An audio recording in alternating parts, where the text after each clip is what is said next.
trabajando. Me refiero específicamente a los datos. ¿Qué tipo de datos son los que nosotros vamos a emplear a lo largo de este semestre? Creo que ya han trabajado con algunos de ellos, pero no está de más el poderles explicar cuáles son las características que tendrán los datos de series de tiempo, que es lo que vamos a trabajar en esta materia. Entonces, si les parece, voy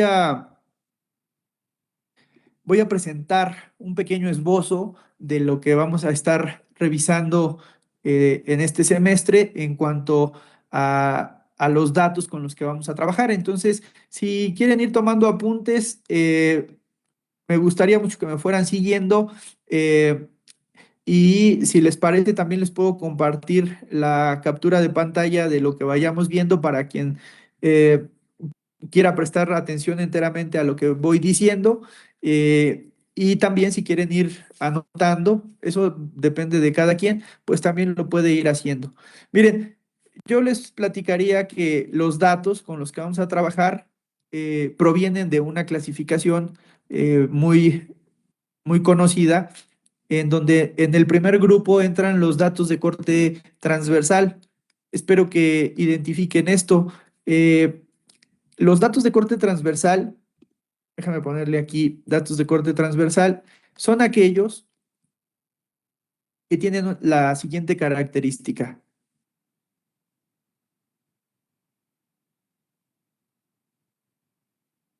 Los datos de corte transversal son los datos en donde vamos a tener una sola unidad, perdón, muchas unidades, pero en un mismo periodo. Entonces, vamos aquí a resumirlo con muchas unidades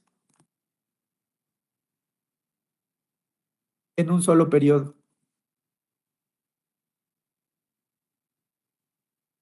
¿A qué me refiero con muchas unidades en un solo periodo? Bueno, pues los datos que tienen muchas unidades en un solo periodo son aquellos que se ven de la siguiente manera. Podemos hablar como ejemplos de estos datos del tipo de cambio, de las tasas de interés, de las reservas, de las remesas,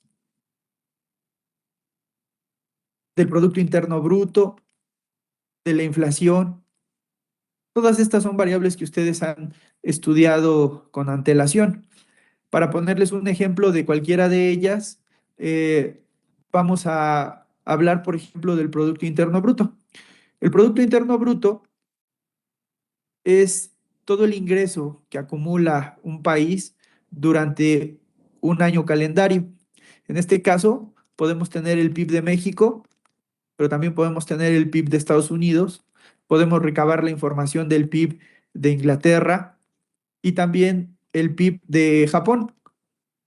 Entonces, si es así, tenemos una, dos, tres y cuatro unidades. Decíamos previamente que las series de corte transversal tienen la característica de manejar muchas unidades en un solo periodo de tiempo. ¿Cuál podría ser ese periodo de tiempo?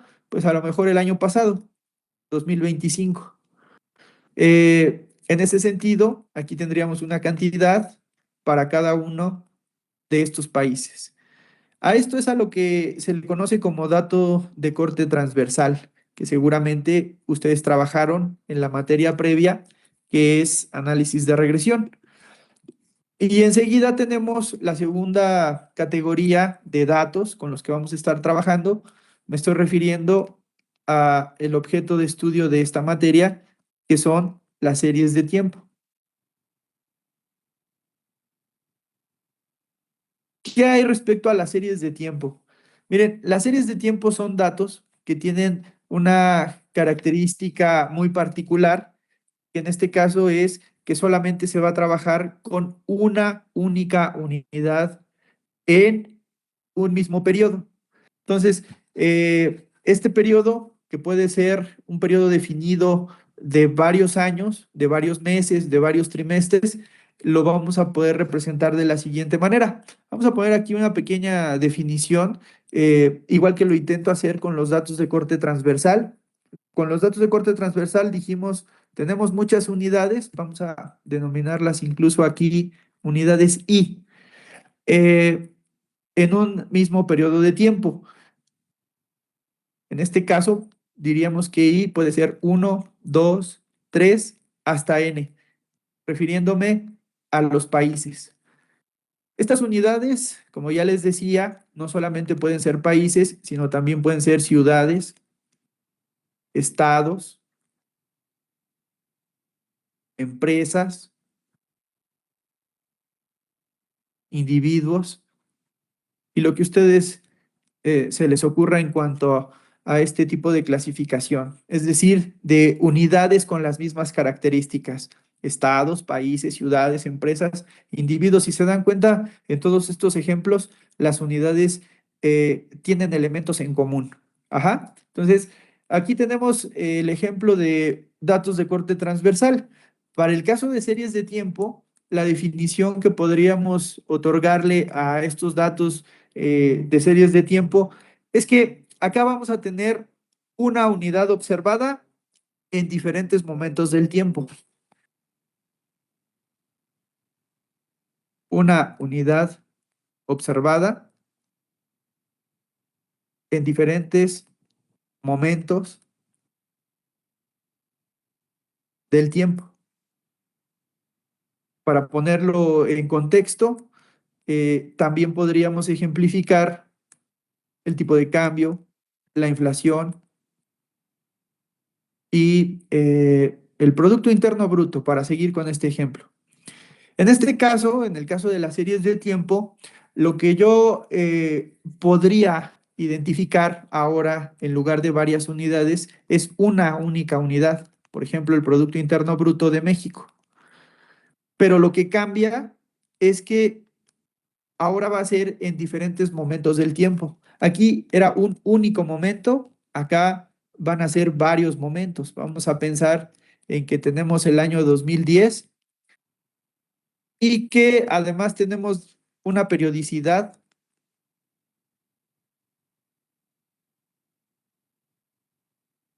que no va a ser anual, sino que va a ser mensual, pero que también puede ser trimestral, pero que también puede ser diaria, incluso de horas, minutos o hasta segundos.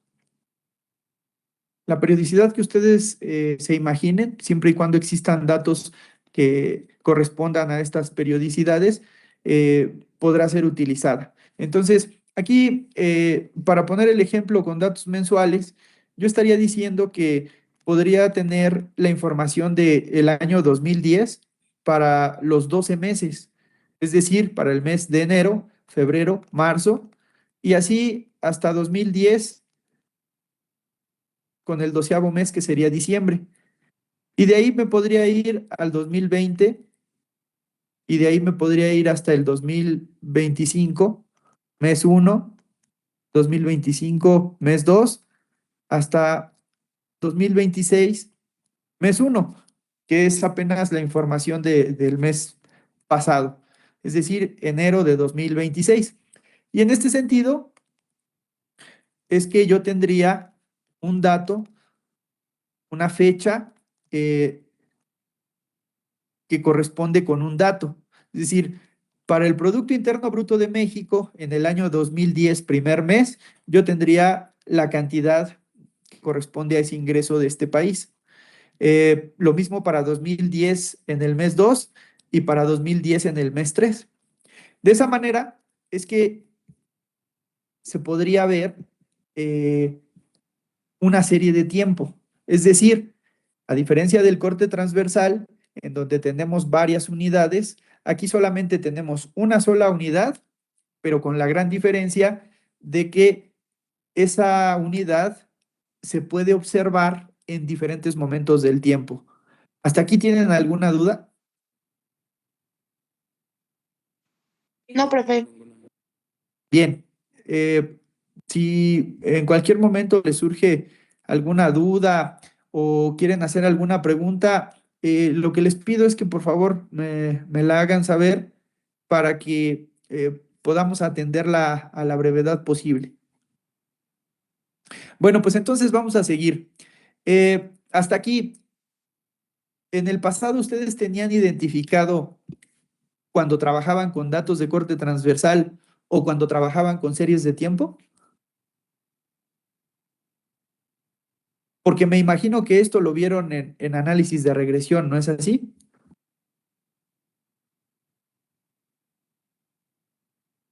Alan, ¿recuerdas haber visto esto? No, profe.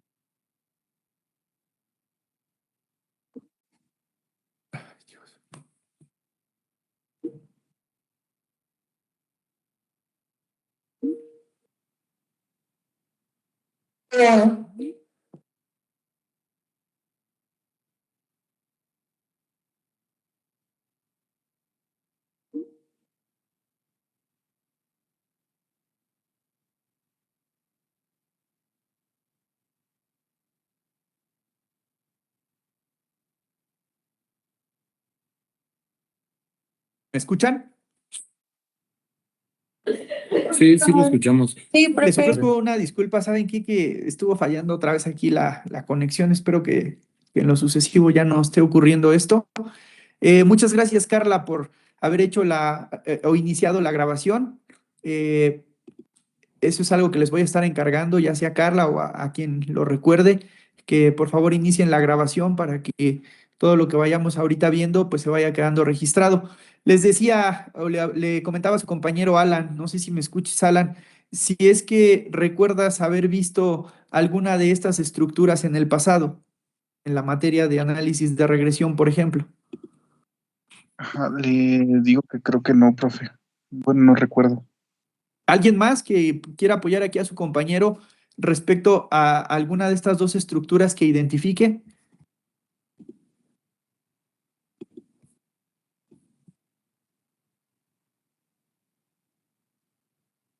¿Con qué datos trabajaban para la materia de análisis de regresión, por ejemplo?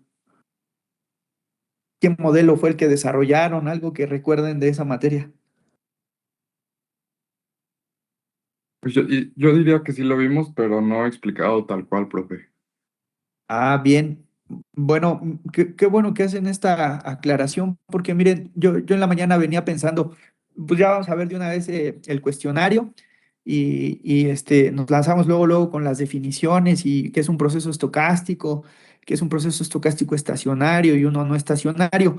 Pero creo que antes de eso sí tenemos que partir del punto medular, que es la definición de lo que vamos a estar estudiando porque en la medida en la que conozcamos o identifiquemos las estructuras de datos, en esa misma medida sabremos cuándo trabajar o cuándo aplicar las metodologías que vamos a estar aprendiendo a lo largo de este semestre.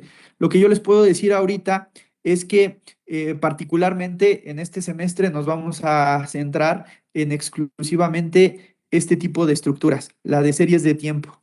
Los datos de corte transversal, pues ya se habrán visto en alguna otra materia, pero no son objeto de este semestre. Así que mi intención al explicar todo esto es que tengan identificados los tres tipos de datos que existen o la clasificación de datos para que cuando se trabaje con uno o con otro, se sepa qué técnica estadística, qué técnica econométrica es la más adecuada para poderle aplicar.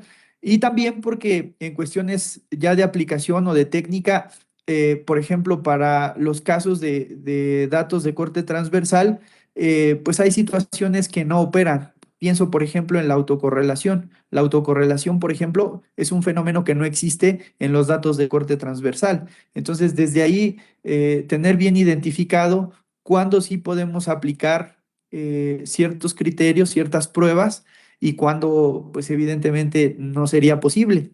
Voy a terminar con la explicación de los datos que estamos identificando, que en este caso sería la tercera eh, parte de estos datos que son conocidos como datos de panel. Repito, estos son los tres tipos de datos con los que se trabaja en el análisis de datos, en la ciencia de datos. Los datos de corte transversal, las series de tiempo y los datos de panel. Si me pusieron atención, que espero que haya sido así, a las dos primeras clasificaciones, que es datos de corte transversal y series de tiempo, entonces esta tercera clasificación, que son datos de panel, debe de ser muy fácil de comprender, porque no es otra cosa más que la combinación de estos dos, este que es un corte transversal y esta que es una serie de tiempo, nos va a permitir identificar los datos de panel. ¿Qué característica vimos ahorita en los datos de corte transversal?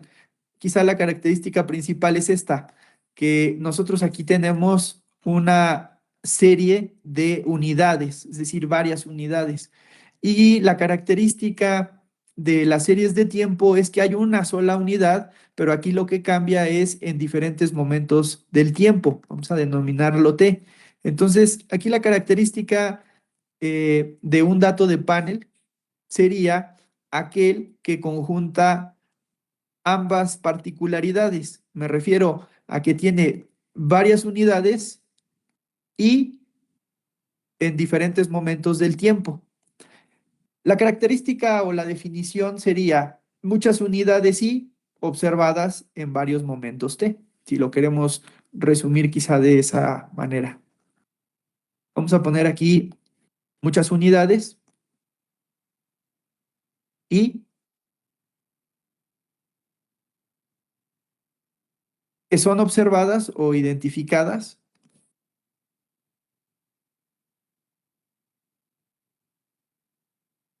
en varios momentos T.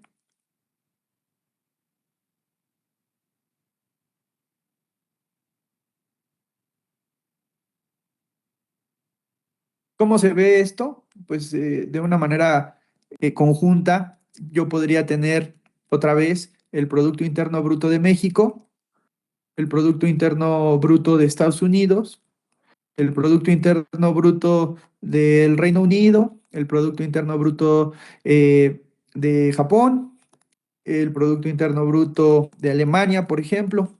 Es decir, aquí tengo varias unidades y pero con la característica de que ahora voy a poder identificar varios momentos en el tiempo.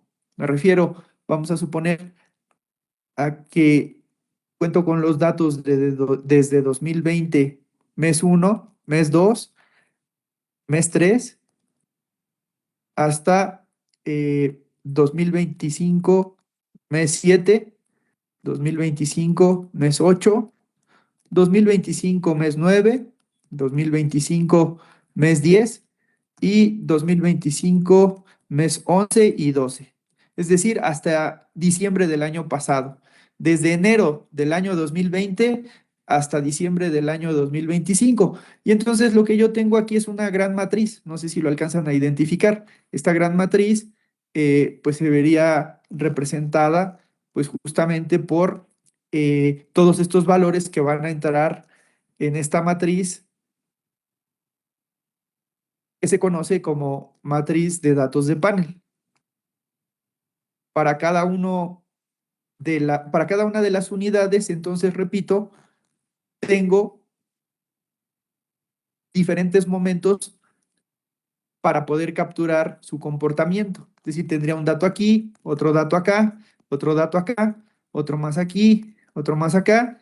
Y lo que quiero representar con esto es que vamos a tener llena toda nuestra tabla con datos en todas y cada una de las posiciones. Y a esto es a lo que se le llama datos de corte transversal, que dicho de forma resumida, son muchas unidades cuya observancia puede ser en diferentes momentos del tiempo. Para recordarlo quizá de manera análoga, podríamos decir que la analogía sería identificar en los datos de corte transversal una fotografía. Aquí estás viendo un solo punto en el tiempo. ¿Cómo se veía el PIB de México en el año 2025? Bueno, pues aquí está, el de Estados Unidos aquí está y el de Reino Unido y Japón aquí están. A diferencia de lo que se hace con las series de tiempo, que para una sola unidad, lo que yo puedo ver es un conjunto de fotografías tomadas en diferentes momentos del tiempo. Si se dan cuenta, esto sería una imagen fija y esto podría ser una imagen dinámica, es decir, una imagen en el sentido de que tiene movimiento, porque el tiempo va transcurriendo desde el año 2010, primer mes, hasta el año 2026, primer mes. Con estos son con los datos con los que vamos a trabajar, pero estos de acá son datos que también más adelante pueden ser objeto de estudio en alguna otra materia. De hecho, en muchas universidades, eh, pues ustedes lo identificarán de esta manera. El primer semestre se utiliza para ver datos de corte transversal, que es mucho de lo que vieron en análisis de regresión. Después en otro semestre, como este, ustedes van a ver las series de tiempo y en otro semestre posterior deberían ver lo que son los datos de panel. Más adelante vamos a ver si en alguna materia se puede incorporar pues, el tema de datos de panel para que pues, puedan tener un conocimiento completo de los diferentes tipos de datos, pero lo más importante viene a continuación, que es qué es lo que deberían de aprender en series de tiempo para las próximas semanas, que de hecho nos vamos a arrancar con bastante trabajo y espero que así continúe el ritmo de todo el semestre para poder avanzar lo más que podamos en cuanto a todos los temas, metodologías que se deberán revisar en este semestre. Y hablando de ello, pues sí me gustaría platicarles un poco sobre qué es lo que al final del semestre tenemos que garantizar, tanto ustedes como un servidor, haber revisado. Y me refiero a los siguientes conceptos. En series de tiempo, ya concentrándonos exclusivamente en esta estructura que acabo de explicar, eh, vamos a ver todo lo que acontece en este tipo de datos, en donde cuentas con una sola unidad que se va a observar en diferentes momentos de tiempo, ¿de acuerdo? Entonces, aquí me gustaría preguntarles si hasta aquí va quedando claro. Si tienen alguna duda, con toda confianza pueden levantar la mano y estaré atento para resolverla. No, profe, todo bien. Todo perfecto, muy bien. Bueno, pues entonces les voy a platicar ahora a grandes rasgos qué es lo que tendríamos que ver en este semestre, pero también esto me va a servir para identificar si debo incorporar algún material adicional para algunos de los temas que pues el temario identifica ya se deberían tener de materias previas. Vamos a iniciar, por ejemplo, con que en el primero de los temas que vamos a desarrollar, pues se encuentra el análisis descriptivo y de descomposición. En el análisis descriptivo y de descomposición, lo que generalmente se tiene que revisar es todo lo relacionado con gráficas. Las gráficas se van a aplicar sobre datos en niveles, pero también en datos cuya transformación haya pasado por la aplicación de un logaritmo o de una diferencia logarítmica o de una tasa de crecimiento. Y entonces aquí es donde empiezan las primeras preguntas. ¿Ustedes identifican a qué me refiero con datos en niveles?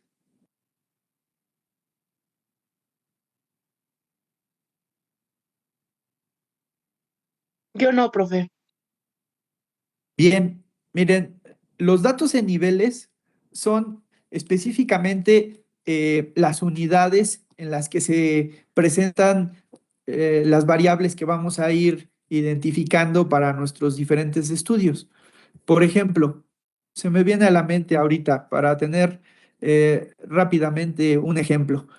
De la base de datos de la Reserva de San Luis, conocida como FRED, ustedes pueden entrar a ella con el objetivo de encontrar alguna de las variables que ahorita he mencionado, como por ejemplo, vamos a poner tasa de interés.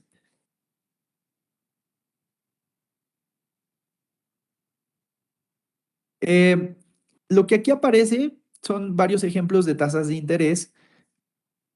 Por ejemplo, la primera de la tasa de fondos federales, la tasa efectiva de fondos federales de los Estados Unidos. Aquí me dice que la periodicidad en la que se presenta son datos diarios, pero también hay otra tasa que es la tasa de interés real a 10 años. Estas son tasas de bonos de los Estados Unidos cuya periodicidad es mensual. Vamos a darle enter y vamos a ver un ejemplo muy concreto de lo que sería una serie de tiempo, eh, pero lo que aquí necesito identificar es ¿a qué me refiero con datos en niveles? Bueno, cuando yo le pido a la máquina que descargue estos datos, ustedes lo pueden hacer en diferentes formatos. Ahorita la voy a descargar para que vean el tipo de datos que tenemos. Pero antes de eso, me gustaría entrar a este apartado. Ojalá me fueran siguiendo en sus casas, porque de aquí después les voy a pedir que se extraigan algunas de las principales estadísticas para las diferentes tareas. Entonces, repito, entran a la página de la Reserva Federal de San Luis, FRED, les va a aparecer esta pantalla y entonces aquí es donde uno puede buscar diferentes ejemplos. Ahorita busqué la tasa de interés, pero antes había buscado el precio del oro, el Dow Jones y algunas otras variables. Vamos a buscar aquí, por ejemplo, el precio del oro. El precio del oro junto con la tasa de interés anual, perdón, mensual que ahorita estaba trabajando, les decía que la pueden descargar directamente en la parte superior derecha en los diferentes formatos CSV, Excel como imagen o como un PowerPoint. Vamos a ponerle aquí de una vez como CSV para que ya queden ahí descargados. Ahorita los vamos a mostrar, pero antes de eso me gustaría que vieran esto.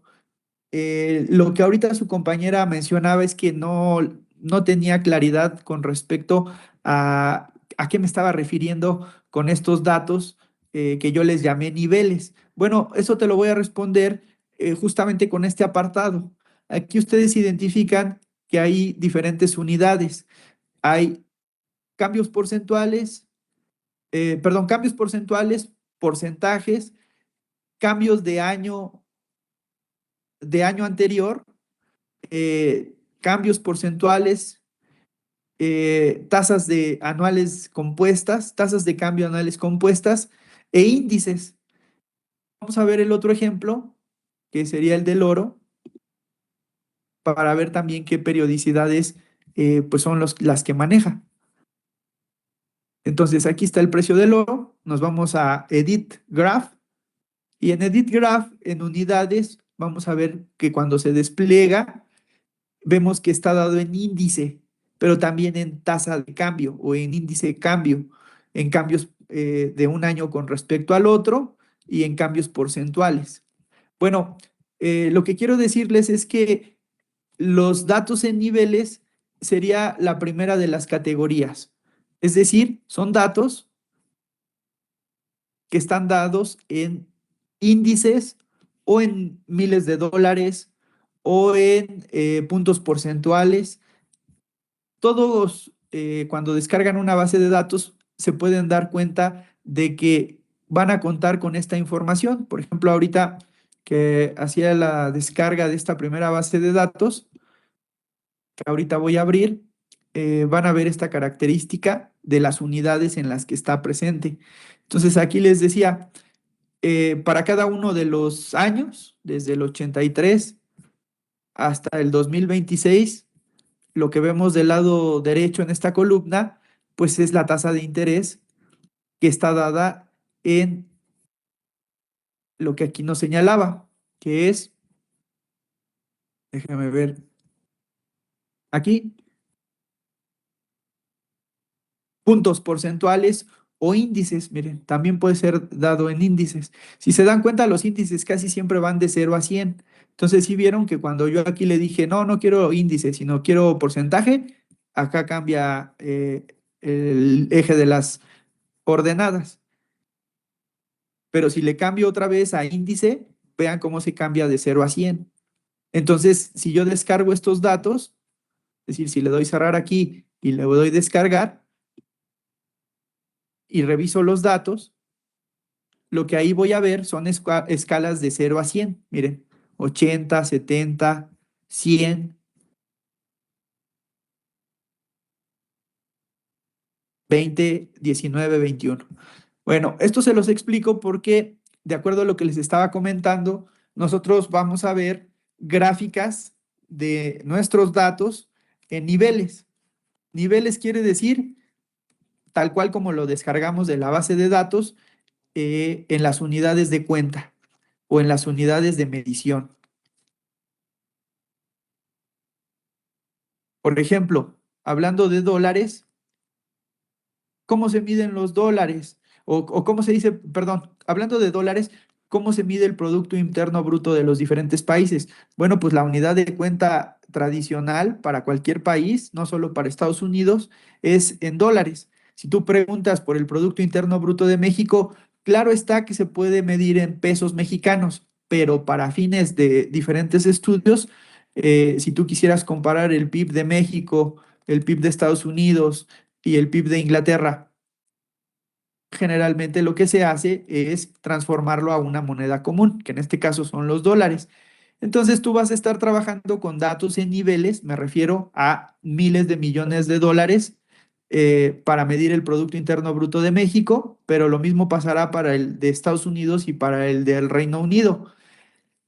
Después viene la parte de logaritmos. Si se dan cuenta, la parte de logaritmos y la parte de diferencias logarítmicas ya son transformaciones. Es decir, tú puedes tener en tu base de datos el Producto Interno Bruto de México, pero también le puedes aplicar el logaritmo neperiano sobre el Producto Interno Bruto de México y de esa manera has transformado tu base de datos. Pero también podrías transformarla de otra forma. Le podrías aplicar diferencias logarítmicas del Producto Interno Bruto de México y además lo puedes multiplicar por 100 y lo que vas a obtener de todo esto es algo que se conoce como diferencias logarítmicas porcentuales. Más adelante les voy a explicar que un valor muy similar a la diferencia logarítmica del Producto Interno Bruto es la tasa de crecimiento. La tasa de crecimiento, vamos a llamarle PIB-G para que denote la palabra growth de crecimiento, es una fórmula que se puede componer del Producto Interno Bruto del día de hoy o del mes o del año de ahora, de 2025, el que acaba de terminar, respecto a su año anterior o su mes anterior o su semana anterior o su trimestre anterior, eso dependiendo de los datos que ustedes requieran. Y lo van a restar al PIB actual del PIB anterior y lo van a dividir entre el anterior y lo van a multiplicar por 100 y a esto se le va a llamar tasa de crecimiento. Entonces, hasta aquí voy siendo claro con lo que les estoy explicando, muchachos. Sí, profe, todo Sí, claro. profe, todo claro, gracias. Perfecto, porque miren, esto me sirve para pues ya agotar las definiciones que ahorita les acabo de exponer. Les decía, variables en niveles, bueno, pues es, por ejemplo, los miles de millones de dólares.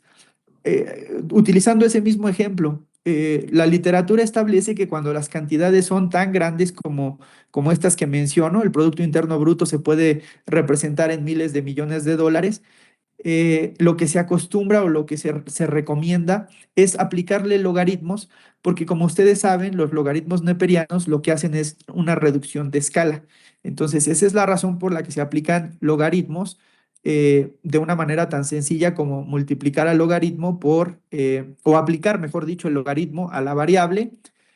Y la otra transformación es la diferencia logarítmica, que ustedes la ven aquí representada. La diferencia logarítmica es aplicar al Producto Interno Bruto de México primero un logaritmo y luego diferenciarlo y finalmente multiplicarlo por 100. Pero les decía que esto es un valor aproximado, muy aproximado a lo que se conoce como el Producto Interno Bruto menos el Producto Interno Bruto del periodo anterior entre el Producto Interno Bruto del periodo anterior, y si a eso se le multiplica por 100, pues resulta que lo que se obtiene es una tasa de crecimiento.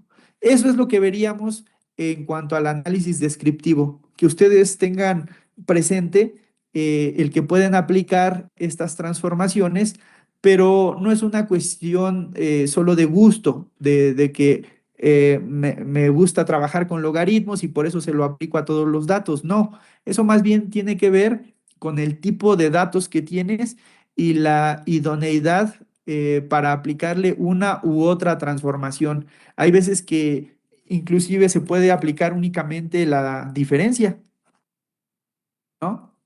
Y con eso sería suficiente para, por ejemplo, corregir algunas problemáticas estadísticas que a veces no se tienen en las series de tiempo. Pero entonces aquí me gustaría preguntarles si ustedes recuerdan de sus clases previas de análisis de regresión haber aplicado alguna de estas transformaciones a los datos que utilizaron.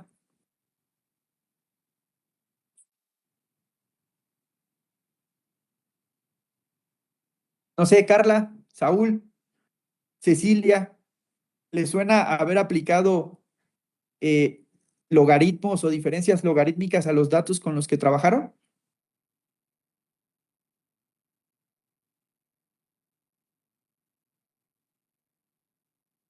Sí, más o menos. Sí. Bueno, pues esto se los comento porque vamos a seguir trabajando mucho, mucho con ellos para las diferentes transformaciones que deberemos aplicar a lo largo de este semestre. Entonces, creo que aquí ya no sería tan necesario, quizás en su momento cuando hagamos el primer ejercicio, creo que sí pudiéramos demostrar, por ejemplo, que la diferencia logarítmica es un valor aproximado de la tasa de crecimiento de la variable en cuestión. Después de este análisis y descomposición, también vamos a aprender, por ejemplo, aquí algo que ya empezará a aparecer en los cuestionarios. Cuando hablo de descomposición, me refiero a que una serie de tiempo se puede desintegrar en cuatro componentes básicos. El primero se llama ciclo, el segundo se llama tendencia, el tercero se llama estacionalidad y el cuarto se llama ruido. Hoy en día, en RProject, pues hay un conjunto de comandos que te pueden ayudar a que una vez que tengas tu base de datos, eh, el comando te puede desincorporar cada una de las cuatro propiedades o de los cuatro componentes. Descomposición de componentes, vamos a ponerle aquí, esa es la palabra. Son cuatro los componentes que integran una serie de tiempo y el objeto de esta materia también va a ser identificar a todos y cada uno de ellos. Bueno, luego de ahí se va a ver la parte de suavizamiento exponencial o suavizamiento. El suavizamiento se puede obtener con promedios móviles, pero también se puede obtener a través de diferentes técnicas como eh, el alisado exponencial, el método de Holt-Winters. Vamos a ponerle aquí Holt y Holt-Winters. ¿Y esto para qué me sirve? Fíjense que aquí la parte de alisado exponencial, se las voy a explicar más adelante para que no se pierda aquí en nuestro apunte.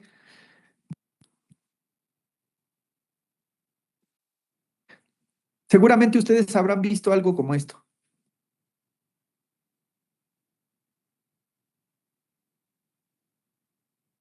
Cuando uno empieza a recabar datos y los empieza a graficar, eh, puede parecer que se vean más o menos de la siguiente forma. Este es un ejemplo aleatorio, pero muy común en muchas de las series. Seguramente hasta van a empezar ustedes a unir los puntos y podrán identificar ahí el comportamiento de la serie. No sé, por ejemplo, ahorita la que veíamos puede que se parezca un poquito a esta que acabo de dibujar. Me refiero a esta, miren, a la del precio del oro o a la del precio de la tasa de interés. Ajá, entonces lo que quiero ejemplificar con esto, con este ejemplo, pero yo creo que más bien con este otro de acá, es lo siguiente. Ustedes aquí ven un comportamiento marcado por los datos en cada uno de los puntos que voy señalando. Son datos mensuales, entonces conforme voy recorriendo el año de 1994-95, pues voy recorriendo desde enero hasta diciembre. Cada uno de esos meses corresponde a un punto y por lo tanto lo que tenemos aquí es una serie de tiempo. Esta serie de tiempo, si se dan cuenta, tiene pues picos, tiene tanto subidas como bajadas. En series de tiempo, una de las técnicas muy socorridas para hacer análisis de estos datos es lo que se conoce como suavizamiento, utilizando promedios móviles, la técnica de Holt-Winters o la técnica de Holt simplemente, o también una técnica conocida como suavizamiento exponencial.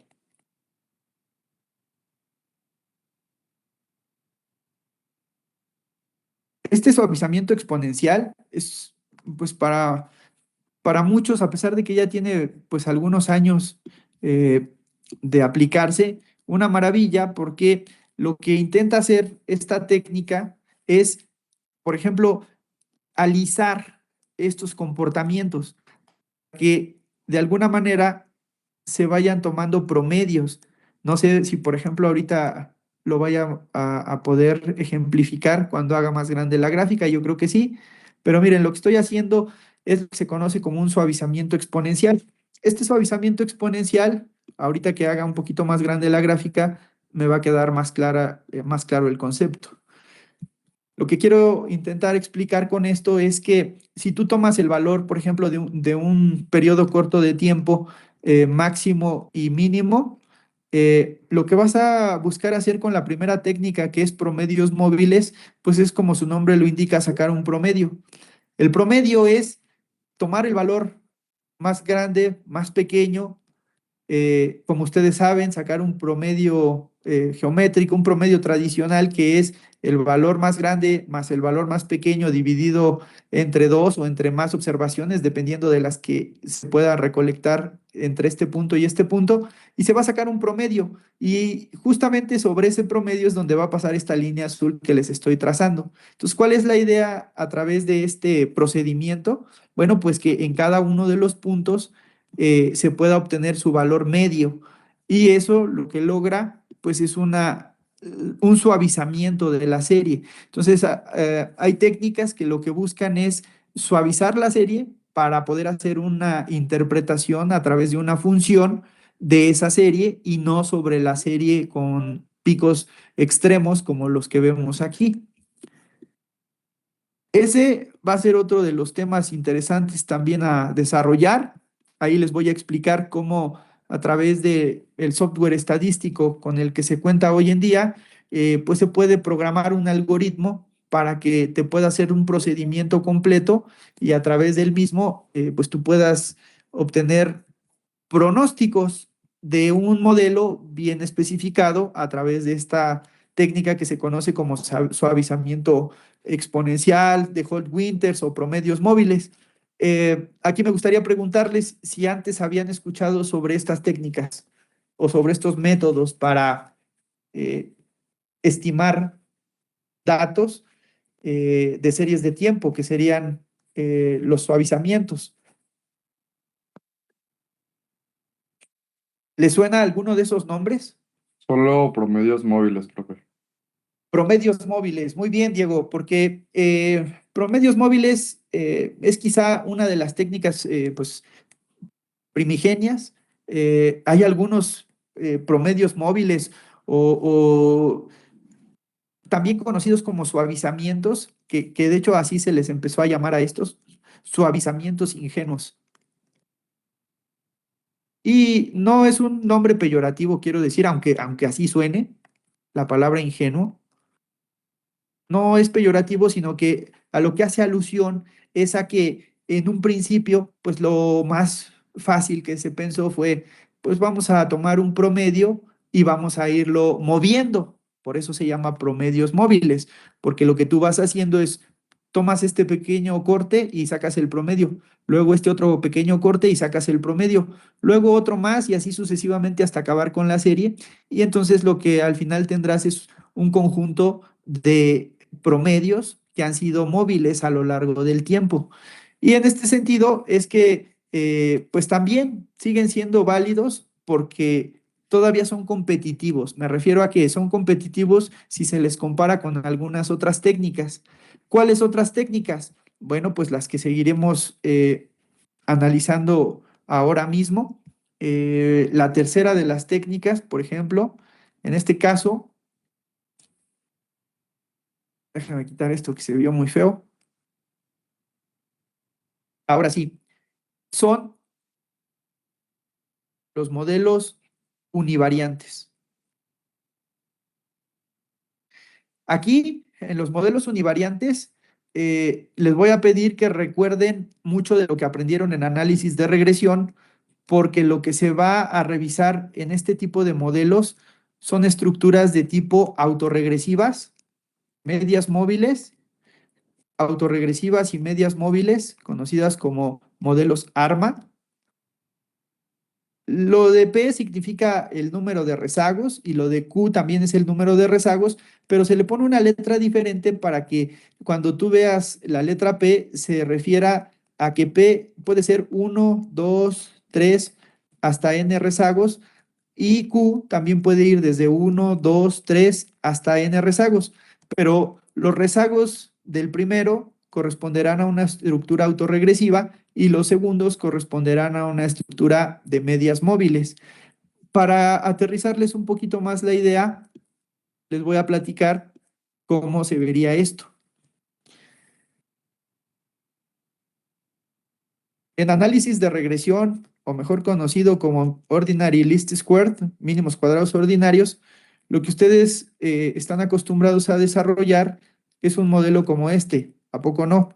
Donde tienen una variable dependiente en función de una, dos o más variables independientes. Una variable determinante, o mejor dicho, una variable endógena en función de una y dos variables exógenas. Variable dependiente, variables independientes. Variables impulso y variable respuesta. Hay muchos conceptos o sinónimos que se le puede dar a estas variables. Creo que aquí todos entienden perfectamente de lo que estoy hablando. Saben que este de aquí se llama término de perturbación estocástico, que se distribuye como una normal con media 0 y varianza 1, y que pues de lo que se trata es de obtener un buen ajuste, una R cuadrada ajustada, lo suficientemente elevada, para que entonces se pueda garantizar que estos determinantes exógenos están explicando correctamente a tu variable dependiente. Pero ahora vamos a pasar a una siguiente etapa, es decir, esto es lo que ustedes aprendieron con análisis de regresión. Lo que vamos a ver ahora en este semestre con series de tiempo es algo que podría considerarse una evolución de lo que ya saben, porque ahora vamos a hablar de esta misma variable que acá teníamos, dependiente, pero ahora va a estar explicada en función no de variables exógenas, sino de ella misma en el pasado. Me refiero a este ejemplo. Vamos a ponerle 3 rezagos. Entonces aquí lo que estaríamos diciendo es que P es igual a T, lo que les decía acá. Un autorregresivo tiene P rezagos, 1, 2 y 3. En este caso le estoy diciendo que la estructura corresponde a 1, 2 y 3 rezagos. Esto sería lo que se conoce como un término de perturbación estocástica, perdón, un término de perturbación estocástica Y ahí tendríamos nuestro primer modelo AR. En este caso, podríamos decir que es un AR3. Es un autorregresivo, es decir, una variable que se está explicando por ella misma en 1, 2 y 3 momentos diferentes del tiempo. Ajá. Bueno, YT-1, YT-2 y YT-3. Pero también puede darse el caso de que el modelo se explique exclusivamente por el término de perturbación estocástica y sus rezagos. Aquí lo que estoy poniendo es un coeficiente teta 1 por el término de perturbación que ya se tenía, o sea, es este mismo que ustedes conocen del análisis de regresión tradicional, pero rezagado un periodo y rezagado 2 periodos. Aquí lo que yo tendría es, como tengo un rezago y 2 rezagos, una estructura de medias móviles de orden 2. Tengo 1 y 2 rezagos, por eso es un media móvil, o en inglés moving average, que traducido es media móvil, de orden 2. ¿Y esto para qué me sirve? Esto me sirve para, pues, intentar dar una explicación de qué es lo que vamos a poder hacer con estos modelos eh, que vamos a estudiar en en las próximas sesiones. Los modelos autorregresivos y medias móviles son particularmente lo que corresponde a este primer parcial. En el primer parcial ustedes van a tener que resolver estructuras autorregresivas y de medias móviles como las que ven aquí, o combinaciones de ellas. Me refiero a que también podrían ver una combinación de una variable explicada por eh, el término autorregresivo, YT-1 más alfa 2, YT-2. Aquí solamente me voy a quedar con 2 rezagos, más un término de perturbación. Perdón, se me fue la señal, pero espero que ya se haya restablecido. Avísenme, por favor, porque si no, capaz que estoy hable y ya me dejaron de escuchar.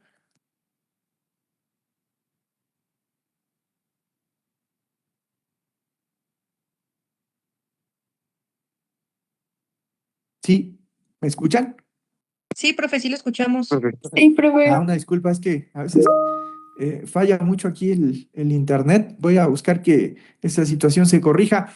Miren, aquí tendría una estructura autorregresiva de orden 2 y de media móvil 2. ¿Qué estoy haciendo? Estoy conjuntando, no el primer caso porque lo restringí a solo 2 rezagos, cuando en el primer caso tenía 3 rezagos. Aquí solamente le puse un rezago, 2 rezagos y también un rezago y 2 rezagos para la media móvil. Entonces aquí tengo una combinación de autorregresivos y medias móviles. No se preocupen, esto es nada más ahorita meramente ilustrativo.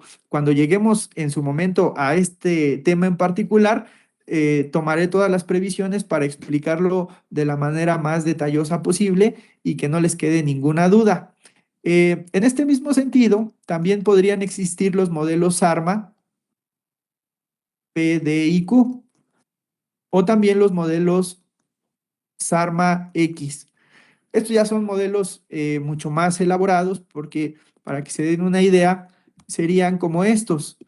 Aquí tenemos un arma y si yo quisiera modelar un modelo SARMA, este modelo viene de uno de los componentes que veíamos hace un momento.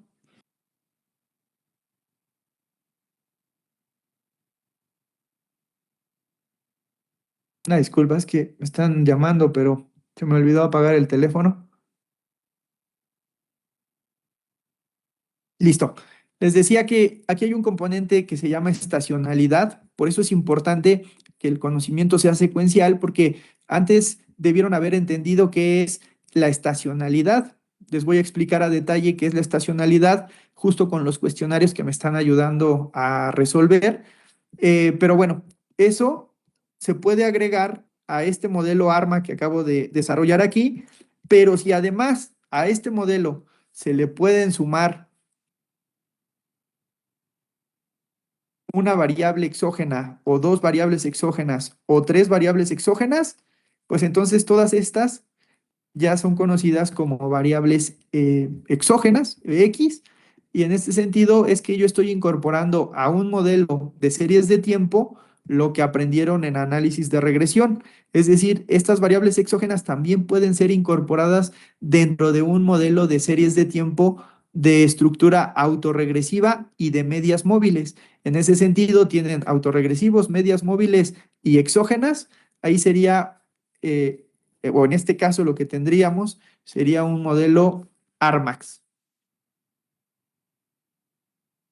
Pero si además tú identificas, porque así debería de ocurrir para este momento que estás desarrollando estas estructuras, haber visto ya el tema de estacionalidad, si tú identificas que este comportamiento se presenta en tu serie de tiempo, pues entonces también tendrías que incluirlo. Solo para aterrizar bien la idea, la estacionalidad de una variable en el tiempo se puede ver así.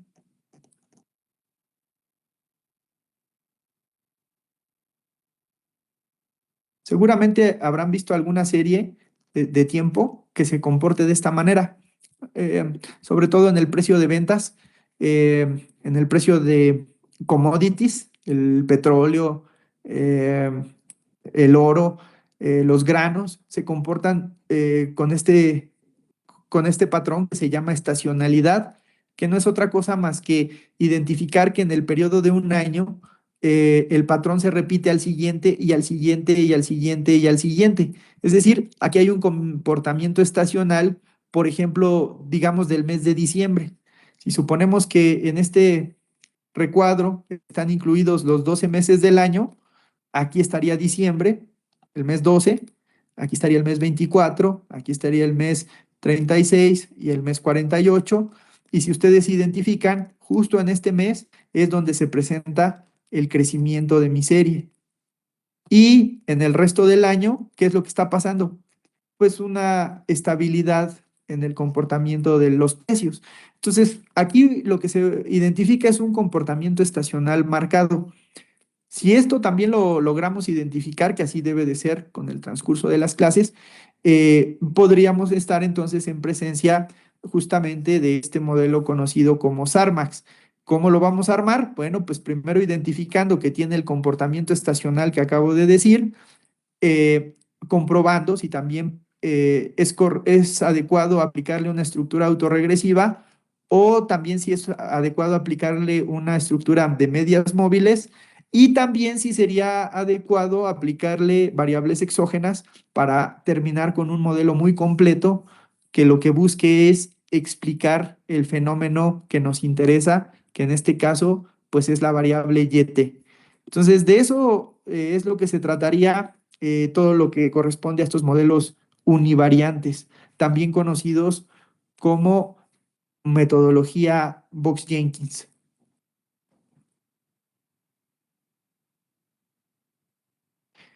Y ahorita, antes de que se me olvide, también voy a poner aquí de manera análoga a lo que estamos viendo un tema que es muy importante y que tiene que ver con las pruebas de diagnóstico.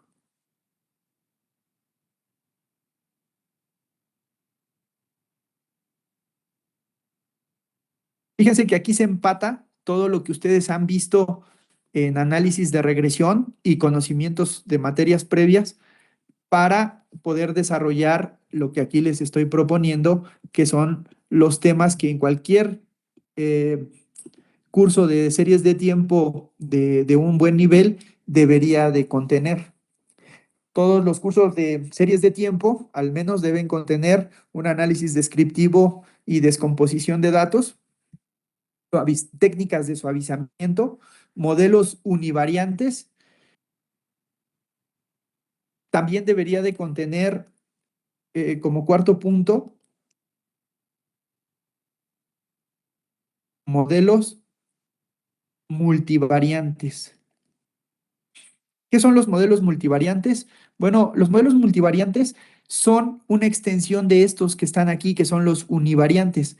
En lugar de, por ejemplo, aquí tener una única ecuación, voy a ponerlo Y1T, en el caso más sencillo, más alfa cero, con un autorregresivo, con un rezago, más un término de perturbación, más un teta 1 y un rezago de esta perturbación. Y aquí lo que tendríamos sería un modelo AR1 y media móvil 1, el más sencillo.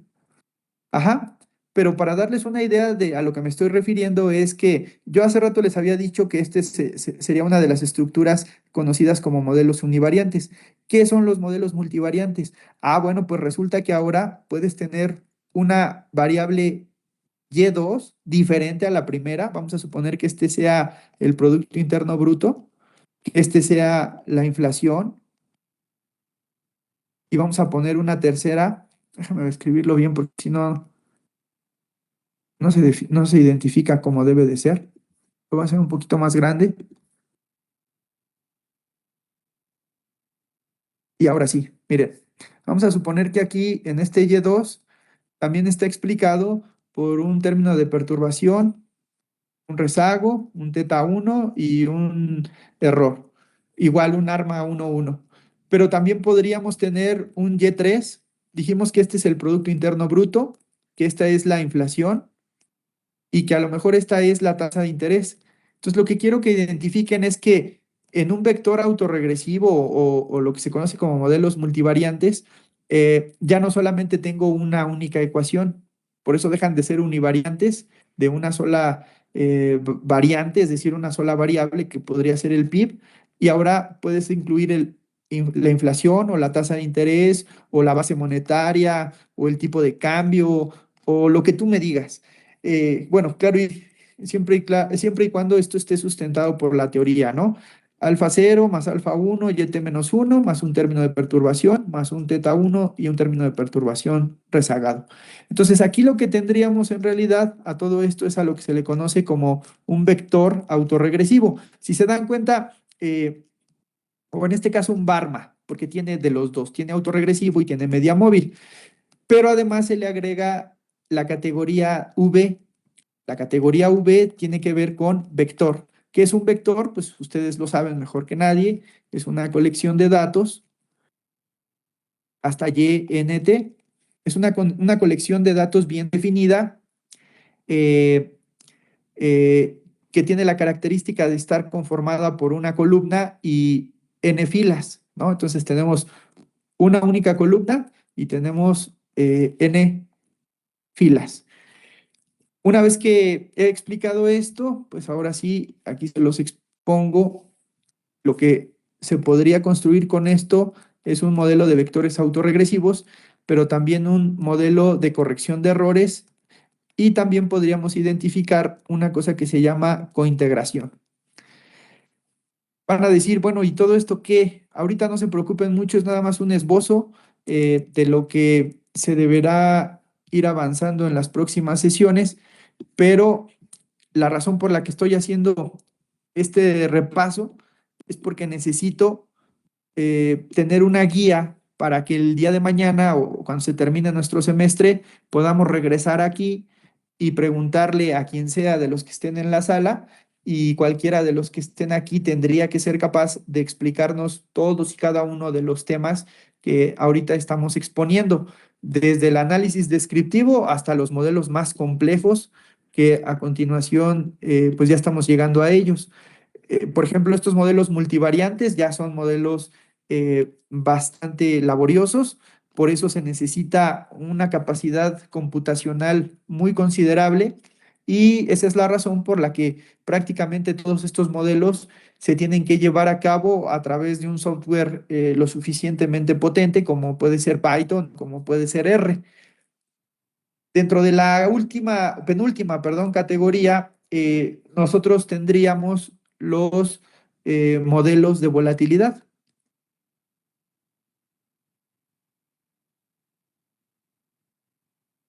¿Qué hay con los modelos de volatilidad?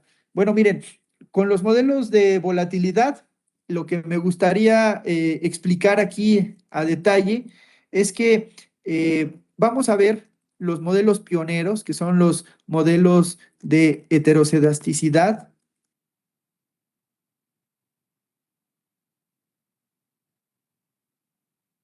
condicional,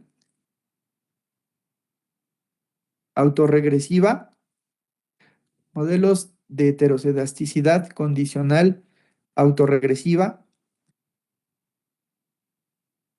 que no es otra cosa más que pues este acrónimo que nosotros vemos aquí, solo que está en inglés, o sea que lo leemos al revés. Es Autoregressive Conditional Heteroscedasticity, o traducido al español, heterocedasticidad condicional autorregresiva. Estos modelos son los caballitos de batalla, junto con sus modelos más elaborados, que serían los GARCH, los eGARCH, los GJR GARCH y los GARCH en media. Estos son los modelos que me van a permitir interpretar la volatilidad y estimarla. Es decir, cuando las series de tiempo se vuelven extremadamente volátiles, y créanme que los ejemplos pues más tradicionales son también los más utilizados. Me refiero, por ejemplo, al caso de las tasas de interés, de la inflación, de las criptomonedas, de los bonos. Todos estos activos e índices tienen esa característica, que tienen implícita la volatilidad. Y la volatilidad es algo que nos encargaremos de modelar cuando lleguemos a esta unidad de aprendizaje, que finalmente debemos concluir con los modelos de redes neuronales. Y listo. Todo esto se los he platicado porque ahora lo que necesito saber, que me digan con toda confianza, si es que han visto estos temas, es la parte de las pruebas de diagnóstico. Porque estas pruebas de diagnóstico son pasos intermedios entre unas y otras metodologías. Entonces, si nosotros queremos ir desde lo más elemental, que sería el análisis descriptivo, hasta lo más complejo, que serían los modelos de volatilidad y de redes neuronales, tenemos que hacer antes o en los puntos intermedios pruebas de diagnóstico. Y aquí necesito, pues sí, que vayamos identificando cuáles son las pruebas de diagnóstico tradicionales, que estoy seguro, perdón, conocen varias de ellas. Las técnicas tradicionales o pruebas de diagnóstico tradicionales son las siguientes. Aquí vamos a ver una que probablemente no se haya revisado, porque eso es el objetivo de esta materia, y es el tema de la estacionariedad. Quienes se hicieron ya el cuestionario comprenderán un poquito más a qué me refiero con este concepto de estacionariedad. Es una serie de propiedades que posee una serie de tiempo, pero que no todas las series de tiempo pueden cumplir con estas propiedades.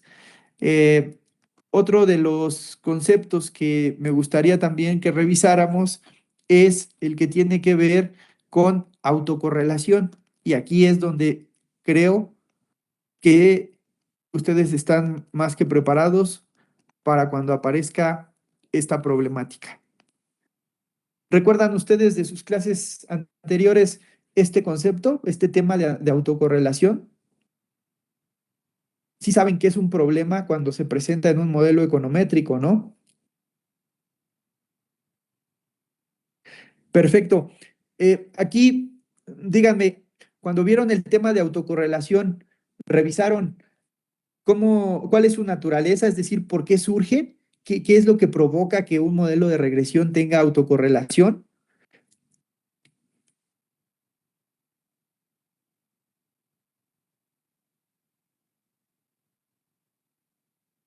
Carlos, tú tomaste ya análisis de regresión, me imagino.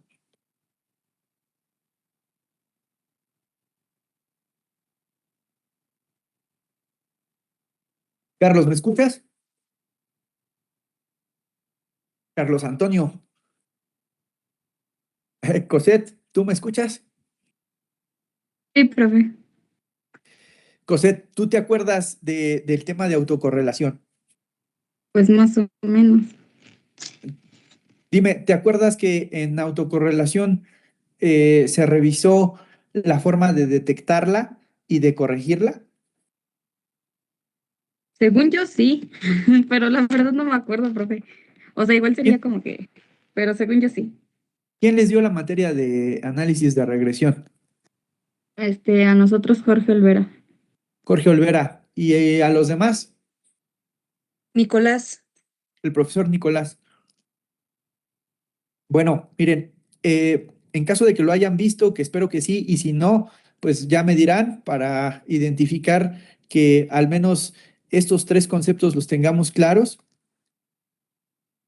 que no se les olvide que esto es lo que debemos de dominar para poder aplicar el tema de autocorrelación. Me refiero a que si ustedes vieron autocorrelación, eh, por lo menos debieron haber visto su naturaleza, es decir, qué es lo que provoca que la autocorrelación esté presente en un modelo de regresión. Y sobre todo en series de tiempo, porque este es un problema casi exclusivo de series de tiempo, la autocorrelación. Entonces, por eso debemos identificar qué es lo que la provoca. Saben ustedes que en muchas ocasiones cuando la recolección de datos no es la adecuada, el problema de autocorrelación surge. Entonces, por eso necesitamos identificar cuáles son las fuentes que pudieron provocar ese problema de autocorrelación, porque puede ser el caso que la autocorrelación sea pura, es decir, que no sea por una mala recolección de datos, sino que el problema persista porque está en la naturaleza de los datos. Es decir, ya lo traen consigo los datos, pero eso no es un problema, vamos. ¿Por qué? Porque afortunadamente existen técnicas para detectarla. Hay pruebas.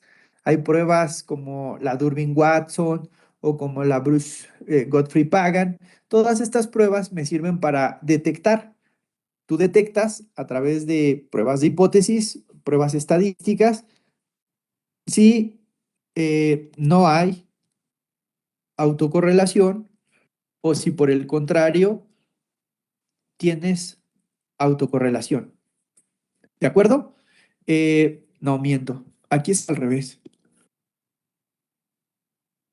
No, no es cierto. A ver, espérenme. No autocorrelación, heteroscedasticidad, homoscedasticidad.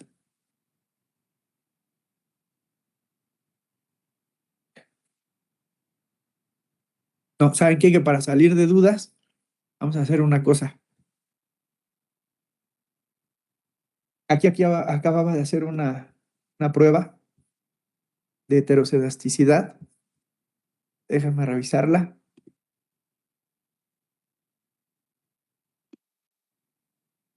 Y ahora se las expongo. Esto es importante porque en el análisis de series de tiempo, la prueba de autocorrelación quizá es la primera o la principal de las pruebas que deben ser desarrolladas. Miren, aquí me acabo de encontrar una tesis. Déjenme buscarla.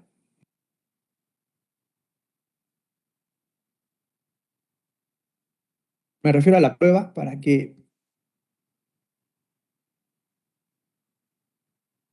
les diga con toda claridad cuál es la hipótesis nula.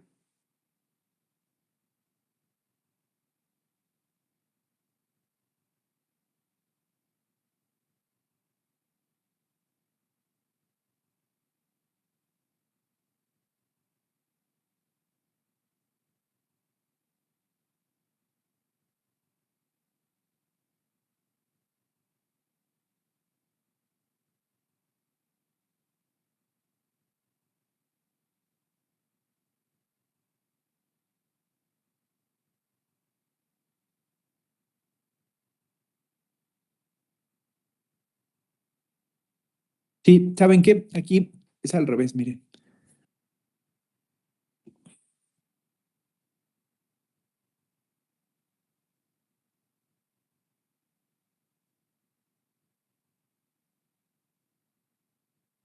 Listo, aquí vamos a volver a escribir.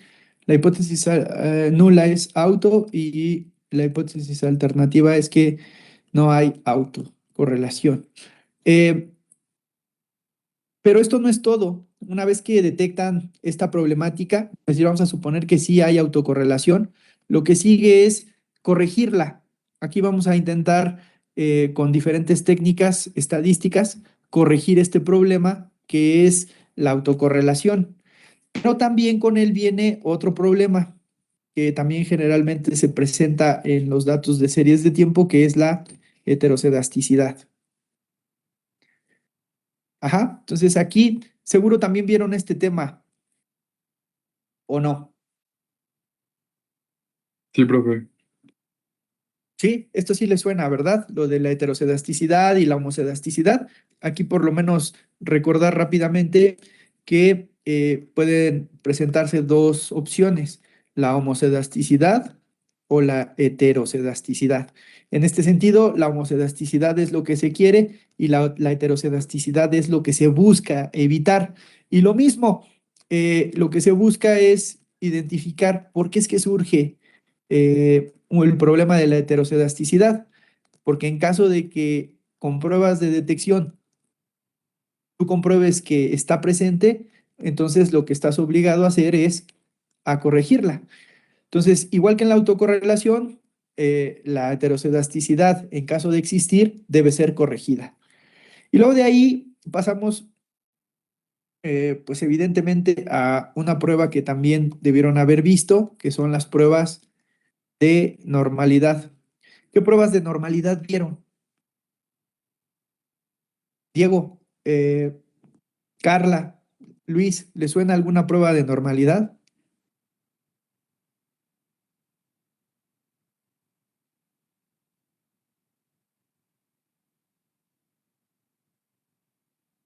La prueba White es una de ellas. ¿La prueba cuál, perdón? White, bueno, blanco. Miren, la prueba White, me parece que se están refiriendo a una de las pruebas de autocorrelación. Yo lo que les estoy comentando ahorita es que, como saben, el término de perturbación estocástico, este que ahorita veíamos de este lado, en un modelo de regresión, es al que nos va a interesar aplicarle nuestro modelo. Entonces, más bien me refiero a que, déjame hacerlo un poquito más pequeño para explicarles esto. En este modelo de aquí, donde tenemos el término de perturbación estocástica, este ET, lo que vamos a intentar identificar a lo largo de este semestre es que en cada una de las pruebas que ahorita he mencionado, se debe corregir generalmente o identificar este componente que es el término de perturbación estocástica y comprobar si se comporta como una media 0 y una varianza 1. Y para eso existe una prueba muy conocida que seguro ahorita que la mencione la van a recordar. Se llama la prueba Harke-Vera. Esta sí le suena, ¿no?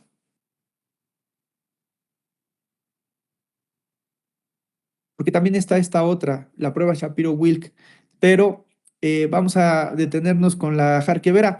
La Harke-Vera, seguro la recuerdan, es el tamaño de la muestra dividido por 6, multiplicado por el sesgo elevado al cuadrado y sumado con la kurtosis restada de 3 elevado al cuadrado y todo esto dividido entre 4. Esta Harke-Vera es una prueba que se basa en dos momentos de la estadística. Ustedes saben que el primero es la media, mu, el segundo es la varianza, sigma, el tercero es el sesgo, S, y el cuarto, bueno, en español se escribe con C, que es la kurtosis, pero se toma el término en inglés con K de kurtosis, y aquí tenemos cuatro momentos. De estos cuatro momentos se toma el tercero y el cuarto. Este tercer momento es el sesgo, y este cuarto momento es la kurtosis. Ustedes saben que el momento ideal en el sesgo es cuando S vale 0 y la kurtosis ideal en este caso sería 3, porque si es mayor que 3, estamos hablando de modelos leptocúrticos, y si es menor que 3, platicúrticos, y justamente cuando vale K igual a 3, pues estos son los ideales que se conocen como mesocúrticos.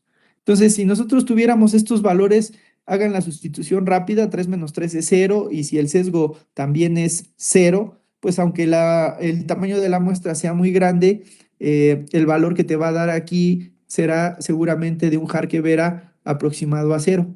Esto es lo ideal, porque lo que nosotros queremos comprobar como hipótesis nula es que hay normalidad en los datos, contra la hipótesis alternativa de que no hay normalidad. Ajá, entonces esto es lo que queremos, esto no lo queremos en un análisis para nuestros datos. Por lo tanto, lo que estaremos buscando es que la Harke-Vera sea cercana a 0, porque eso nos va a comprobar que nuestra distribución es normal, y entonces vamos haciendo un checklist de lo que nuestro modelo tiene. Si nuestro modelo tiene la propiedad de estacionariedad, entonces eso es lo que vamos a buscar.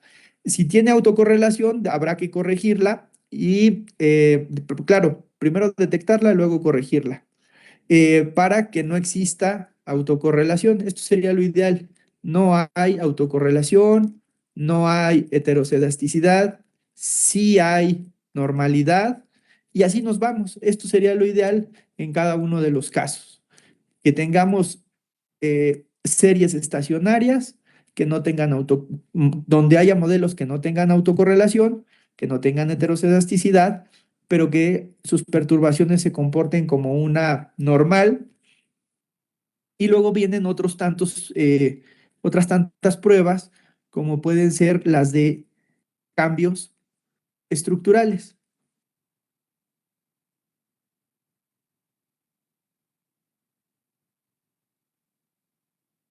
Aquí lo que se va a aprender es que a veces las series parece que tienen un comportamiento pues bastante bien definido, y de pronto se caen y vuelven otra vez como a querer repuntar, pero evidentemente lo que aquí ha pasado es una ruptura, un shock. Entonces este shock o este quiebre tiene que ser considerado, porque en muchas ocasiones lo que acontece es que si tú tienes una serie de tiempo que presenta un quiebre estructural, pues la debes de dividir para analizarla de manera separada, porque el comportamiento de esta primera muestra, 1, es diferente al de esta muestra 2. Aquí es donde también vamos a ver que se deben de aplicar pues varias pruebas estadísticas que seguramente ustedes, si no han visto, por lo menos a lo mejor algún esbozo de cambio estructural habrán revisado en análisis de regresión. Quizá le suene la prueba de Chow, también conocida como Chow test. ¿Esta prueba le suena? ¿La conocen de la clase de análisis de regresión?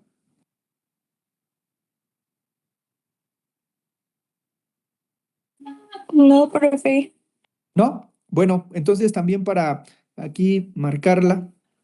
Bueno, hay que se quede, digo. Al final, esto es lo que tenemos que garantizar que sabemos. Por ejemplo, si tú ves que en tu serie de tiempo posiblemente hay un quiebre estructural, bueno, pues lo correspondiente es aplicar ya sea la prueba de Chow, la prueba By-Perron o la prueba de Seaboot-Andrews. Fíjense que esta es secuencial en el sentido de que fue la primera que se desarrolló, pero solamente te permitía un quiebre. O sea, si la serie tenía más quiebres, pues se iba con el principal. Pero probablemente a lo mejor en este tramo, fíjense, lo voy a hacer más grande. Puede ser que en este tramo, aquí, por ejemplo, haya habido otro quiebre estructural O por ejemplo, aquí parece que viene con una tendencia, pero aquí como que ya se elevó. Aquí muy probablemente si te sacan una prueba de quiebre estructural, señale que aquí se presentó otro quiebre. Entonces aquí ya estaríamos hablando de un periodo, dos periodos, tres periodos y cuatro periodos divididos por uno, dos y tres quiebres estructurales. Entonces aquí lo que se podría recomendar es dividir la muestra en una, dos, tres y cuatro submuestras y correr modelos de regresión separadamente para poder hacer un análisis pues mucho más específico, mucho más eficiente en el sentido de que esta serie no se está comportando como un solo, con un solo patrón, sino que tiene diferentes comportamientos, diferentes pendientes de entrada, porque por ejemplo, la pendiente que tiene este primer periodo es diferente a la pendiente de este último periodo. Entonces, para eso se hacen pruebas como la de Chow, que ya les decía, mide un solo quiebre estructural, pero las pruebas de Viperron y de Seabot-Andrews permiten múltiples quiebres estructurales. Entonces, esta es una gran ventaja porque en una sola prueba podrías haber identificado esto que les estoy mencionando. Quizá Seabot-Andrews te podría haber dicho que aquí estamos en presencia de cuatro muestras, o mejor dicho, tres quiebres estructurales. Uno aquí, otro acá y otro más acá. Entonces, esto también entiendo que no lo revisaron, pero no se preocupen. De eso se trata esta primera sesión o segunda sesión, identificar lo que sí se sabe de lo que no se sabe. Por lo pronto, yo identifico que autocorrelación y heterocedasticidad son temas que probablemente bastará con que les explique o les recuerde cómo poder detectar y corregir rápidamente con las pruebas que seguramente vieron, con esta que mencionaba su compañero, la de White, la de Durbin Watson, la de Bruce Pagan, la de Bruce Godfrey, todas estas pruebas, la Harkevera, la Chow Test, que ya se complementará con Viperron y con Seabot Andrews, pues ya podremos ir avanzando un poquito más rápido porque el chiste es tener por lo menos una cierta noción y a partir de ahí identificar qué es lo que no se sabe para que entonces podamos tener clases mucho más específicas y sobre todo bien plantadas en cuanto a no repetir lo que ustedes ya probablemente hayan visto, porque no sería el caso, no tendría esa intención de repetir lo que seguramente vieron en análisis de regresión, y si no, sino que más bien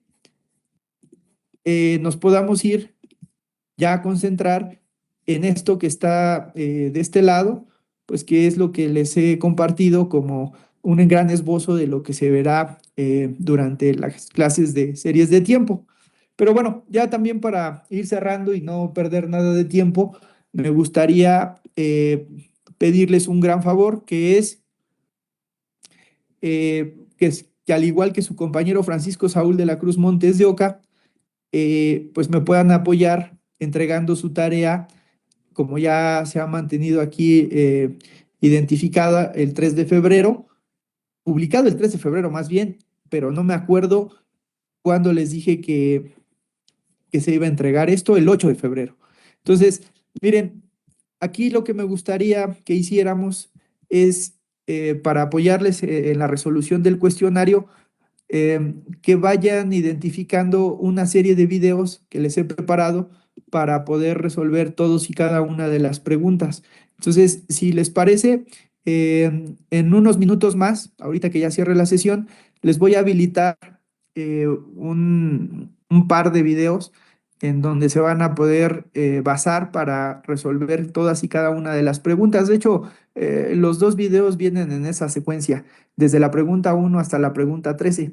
Si los revisan, pues van a poder resolver el cuestionario, pero también pueden hacerlo directamente del libro de Gujarati. La ventaja que yo le veo de revisar el video es que además del libro de Gujarati, utilicé pues algunos simuladores, algunas simulaciones para los diferentes procesos. ¿Con qué objetivo? Pues con el objetivo de que ustedes identifiquen pues sí a la perfección todos y cada uno de los procesos que ahí se van describiendo. desde los estacionarios hasta los no estacionarios, los ruidos blancos, las caminatas aleatorias, todo lo que se va mencionando en el cuestionario. Idealmente tendría que tener una representación gráfica para que no solamente tengan la definición textual, sino también una imagen que corresponda con esa definición. Y de esa manera, pues pienso que el conocimiento les va a quedar mucho más impregnado, mucho más sólido. Y bueno, pues para la próxima sesión ya podríamos estar muy cerca de empezar a utilizar el software que vamos a requerir, pero principalmente pues tener la garantía de que todas estos conceptos son dominados por todos y cada uno de ustedes. Así que yo creo que lo vamos a dejar ya hasta aquí y nos vemos la próxima semana. No se olviden de hacer la tarea y de revisar el material que les estaré subiendo en unos minutos más. Muchas gracias por su atención y nos vemos la próxima sesión, la próxima semana. Muchas Hasta gracias. luego, profe.